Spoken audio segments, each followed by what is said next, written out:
Hi, good evening. So my name is Eric Trickett, and today we are doing my week 3 assignment for SDI, and today it is going to end up being what the difference is between explosives and propellants. It's going to end up containing pretty much where we're currently at with repellents and if we should stay, and then finally it's going to end up being the difference in types of primers. So let's get down into it. So the first off is the difference between the explosive and a propellant. So explosive means something quick, rapid, and ultimately the most bang for the buck, if you will.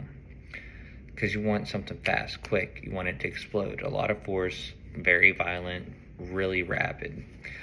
Where propellant is something that's more of kind of a slow burn, something that's really controlled, and something that you can contain really well and send into a specific direction. So that would lead us into where we're currently at. So with what we're using in our current propellants, I don't really think that we should move away from it. I do think that there needs to be more of a combination between the explosive aspect as well as the propellant, kind of like double stacking, if you will. There's a few different companies that have went through and they're altering through the different ways to conduct their ammunitions, and I'll end up leaving some links in the links down below. But they really need to end up focusing on how hard, how fast you can, because that'll end up choosing how the trajectory and how fast your ammunition is going to be coming out. But it could also end up coming to how fast the drop rate would end up coming down. Whereas propellant, it'll end up gliding. It's more for a long, slow, controlled. It'll end up traveling further, but it won't have as much as a hard impact because you're trading one for the other. So we kind of need to hit a middle ground there. So the second thing that we're going to be doing is the different types of primers, and bear with me, I got a little bit of thick stickers.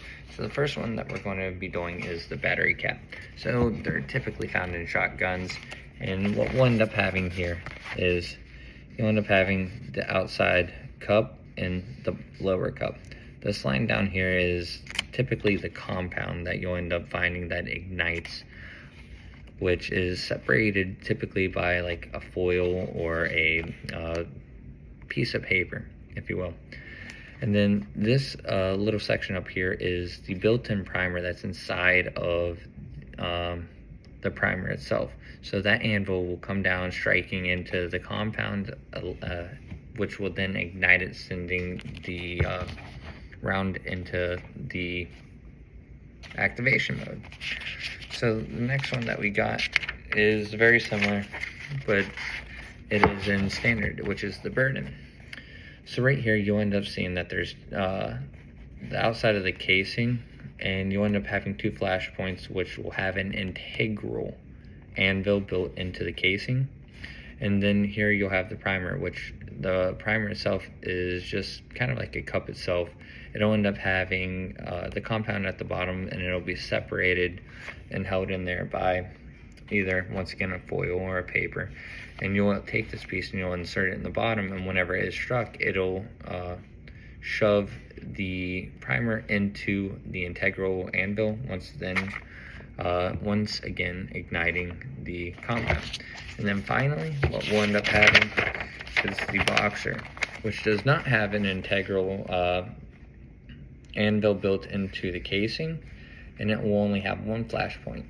Right here you'll end up having the cup that'll have the compound. It'll be separated by the foil or the paper, and then it'll have a built-in anvil inside of the primer, which then is inserted there and almost works the same as the Bourdain.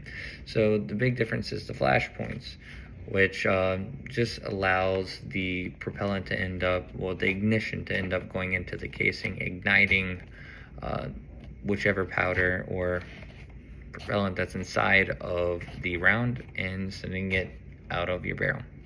Well, if you have any questions, just feel free to reach out to me, and I'll leave links in where I found this info in the link below.